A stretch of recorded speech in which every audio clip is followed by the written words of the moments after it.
Hello, my dear learners. Welcome to my YouTube channel AHS English Education.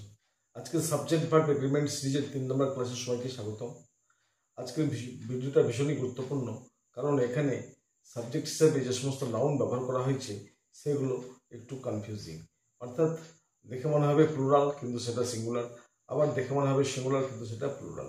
তো subject অনুসারে যে agreement হবে ভার্বের, সেটা বোঝার ব্যাপার রয়েছে। আমি লিখে রেখেছি, আমি পূর্ণ করছি এবং রুলসগুলো বলে দিচ্ছি। আশা করি মনে থাকবে এবং এটা হেল্পফুল হবে। আর ভালো লাগলে লাইক শেয়ার কমেন্ট অবশ্যই করবেন এবং পাশে থাকবেন। দেখি তাহলে কি বলা হচ্ছে। হিজ প্যান্টস ইচ আর টর্ন, মানে তার প্যান্টটা ছেঁড়া। তো এখানে প্যান্টস, ঠিক আছে, দেখে মনে হচ্ছে প্লুরাল কিন্তু না, সেটা সিঙ্গুলার। ঠিক আছে, তাহলে কি বলবো আমরা? হিজ প্যান্টস আর, এখানে হচ্ছে আর। ব্যাপার হচ্ছে যে সমস্ত জিনিসের দুটো করে পার্ট, ঠিক আছে, সেগুলো কিন্তু প্লুরাল। একটা হলেও সেটা প্লুরাল ভার্ব নেবে। যেমন জিন্স, প্যান্টস, এর সমস্ত। বাইনোকুলার্স মানে দূরবীন, দুটো পার্ট আছে এর ব্যাপারটা। তো his pants are torn, my jeans is are very tight. ঠিক আছে, তো জিন্স দুটো পার্ট রয়েছে, তাই আমরা দেবো এখানে are. Next, my earnings is are not enough. ঠিক আছে, এটা প্লুরাল। ঠিক আছে, earnings, my earnings are not enough, আমার আর্নিং বা উপার্জন যথেষ্ট নয়। নিদার সি নর হার সিস্টার্স, তো নিদার নর দ্বারা দুটো সাবজেক্ট কম্বাইন যদি থাকে তাহলে আমরা ভার্বের যে কাজের সাবজেক্টটা সেটাকেই গুরুত্ব দেব, সেটাই আসল সাবজেক্ট হিসেবে বিবেচিত হবে। ঠিক আছে, তাহলে না সে না তার বোনগুলো, তাহলে সিস্টার্স আছে, তাই আমরা এখানে দেবো are. Next, none of the equipment is are functioning well. ঠিক আছে, অর্থাৎ কোনো ইকুইপমেন্টে ঠিকঠাক কাজ করছে না, তাহলে আমরা কি দেবো? এটা সিঙ্গুলার, ইকুইপমেন্টটা সিঙ্গুলার, তাহলে আমরা এখানে দেবো ইজ। তাহলে none of the equipment is functioning well. Next, none of the boys, none নিয়ে একটা এক্সট্রা ভিডিও হবে আমার। ঠিক আছে, নানের পরে সিঙ্গুলার সাবজেক্ট হতে পারে, প্লুরালও হতে পারে। ঠিক আছে, তো সিঙ্গুলার কোনগুলো হবে? যেগুলো আনকাউন্টেবল হবে। ঠিক আছে, নাহলে নাউনের পরে সাধারণত প্লুরাল সাবজেক্টই ব্যবহার করা হয় বা নাউন ব্যবহার করা হয়। ঠিক আছে, তো এই ভিডিওটা পরে দেব। তো নান অফ দ্য বয়েজ, ঠিক আছে, তো নান অফ দ্য বয়েজ অর্থাৎ ছেলেদের কেউ নয়। তো বহুবচন, এখানে আমরা দেখবো সাবজেক্টে যদি বহুবচন থাকে তাহলে সেটা বহুবচন ভাব নেবে, প্লুরাল নেবে। তাহলে none of the boys are good in math. Next, here is are the keys you were looking for, মানে এখানে চাবিগুলো রয়েছে যেগুলো তুমি খুঁজছিলে। ঠিক আছে, তো হেয়ার দিয়ে শুরু হয়েছে, অ্যাডভার্ব দিয়ে শুরু হয়েছে।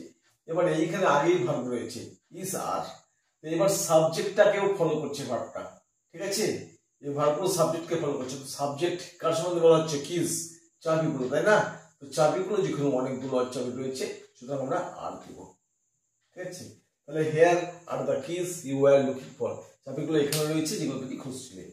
আবার এখানে দেখা যাক, here is are the bundle of keys you were looking for, তাহলে এইখানকার যে ভার্বটা সেটা কাকে? সাবজেক্টকে ফলো করছে। এখানে সাবজেক্ট কি? দ্য বান্ডেল অফ কিজ, তাই না? দ্য বান্ডেল অফ কিজ, তো কিজ গুলো নয়, এটা কালেকটিভ নাউন আছে। ঠিক আছে, বান্ডেলটা কিন্তু সাবজেক্ট, বান্ডেলটা হচ্ছে সাবজেক্ট, অর্থাৎ চাবির কালেকটিভ নাউনগুলো আমরা সিঙ্গুলার ট্রিট করি, তো তাই না? এখানে হচ্ছে, তাহলে here is the bundle of keys you were looking for, তাহলে দুটো জিনিস পাশাপাশি দেখানো হয়েছে। একবার আর হলো কারণ এখানে কিজ, আর এখানে কি? বান্ডেলটাকে বোঝানো হচ্ছে, চাবির গোছা বা থোকাটাকে বোঝানো হচ্ছে। ঠিক আছে, কালেকটিভ নাউন হিসাবে আছে এখানে। A gang of robbers, a band of soldiers, a সমস্ত, এ ফ্লক অফ শিপ, ঠিক আছে, এ সোয়ার্ম অফ বিস, এগুলো কালেকটিভ নাউন, সিঙ্গুলার ট্রিট হচ্ছে। তাহলে আবার কি হচ্ছে? হলো এটা 9 number, the Arabian Nights blank is are a famous history collection. ঠিক আছে, তো অ্যারাবিয়ান নাইটস দেখে তো প্লুরাল মনে হচ্ছে, তাই না? তো এটা কিন্তু কি হচ্ছে? এটা একটা কালেকশন, অ্যারাবিয়ান নাইটস একটা সংকলনের নাম, গল্পের সংকলন ফকটেলের উপর, ঠিক আছে। তাহলে এটা একটা বইয়ের নাম, তাহলে আমরা দেব সিঙ্গুলার ইজ, ঠিক আছে। নেক্সট মেজেলস, মেজেলস, ঠিক আছে, is are a dangerous disease, ঠিক আছে। তো মেজেলস একটা অসুখ, তো দেখেই মনে হচ্ছে প্লুরাল, তাই না? আমরা এখানে কি দেব ইজ, এটা কেন এখানে একটা বুঝে নিতে হবে, মিজেলস একটা অসুখ, হাম যাকে বলা হয় বাংলায়। তো measles is a dangerous disease, এখানে এই কথাটা রয়েছে, তাহলে এখানে বোঝা যাচ্ছে একটি কথা বলা হচ্ছে, ঠিক আছে। তো measles is a dangerous disease.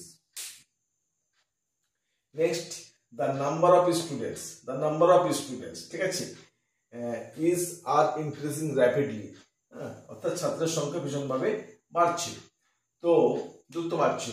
তো এখানে সাবজেক্ট হচ্ছে দ্য নাম্বার, স্টুডেন্টস নয়, ঠিক আছে, স্টুডেন্ট সম্বন্ধে বলা হচ্ছে আলাদা কথা। তো দ্য নাম্বার অফ স্টুডেন্ট, ছাত্রের সংখ্যা, তাহলে সংখ্যাটা বাড়ছে, সুতরাং আমরা দেব ইজ। আবার এখানে ব্যতিক্রম রয়েছে, আর নাম্বার অফ স্টুডেন্টস, আর নাম্বার অফ স্টুডেন্ট পুরোটাই সাবজেক্ট, ঠিক আছে। আর নাম্বার অফ স্টুডেন্টস অর্থাৎ বিশাল সংখ্যক ছাত্রছাত্রী, ইজ আর প্লেইং, তাহলে এখানে আমরা দেব বহুবচন ভাব, ঠিক আছে, প্লুরাল আর দেব এখানে, are playing outside. Naan of the answers, ঠিক আছে, অর্থাৎ অ্যান্সার গুলোর বা উত্তরগুলো একটা নয়, জানলে পরে প্লুরাল কাউন্টেবল নাউন ব্যবহার করা হয়েছে, ঠিক আছে। তো বহুবচন থাকলে এটা বহুবচন ভাব নেব আমরা আর। আচ্ছা, next the data is are accurate, ঠিক আছে। তো ডেটা আদতে কিন্তু প্লুরাল, এর সিঙ্গুলার হচ্ছে ডেটাম, ঠিক আছে। তো আমরা দিচ্ছি কি আর, দ্য ডেটা আর অ্যাকুরেট, অর্থাৎ তথ্যগুলো ঠিকঠাক আছে। পোল্ট্রি, ঠিক আছে, পোল্ট্রি লেজ এগস, অর্থাৎ পোল্ট্রির ডিম দেয়, ঠিক আছে। তো পোল্ট্রি এটা কিন্তু প্লুরাল সাবজেক্ট, ঠিক আছে, পোল্ট্রি এখানে প্লুরাল সাবজেক্ট হিসাবে গণ্য হয়েছে, তাই আমরা দিব লে, অর্থাৎ পোল্ট্রির ডিম দেয়, প্লুরাল ভাব দিলাম, ভাবের সঙ্গে সিঙ্গুলার, এটা ঠিক আছে। আশা করি বোঝা গেছে। ভিডিওটা ইনফরমেটিভ হয়ে থাকলে সাবস্ক্রাইব করে পাশে থাকবেন। আর এরকম সিরিজ আমি এরপরে তো আরো যে একটা ভিডিও আপলোড করা হবে, সেটা তো দারুণ কনফিউজিং নাউনের উপর, ওটার থাম্বনেল দেওয়া হয়েছে কনফিউজিং নাউন্স, ঠিক আছে। তো এরপরে পরে আসবে, ভিডিওটা ভালো লাগলে সাবস্ক্রাইব করে পাশে থাকবেন। Thanks for watching.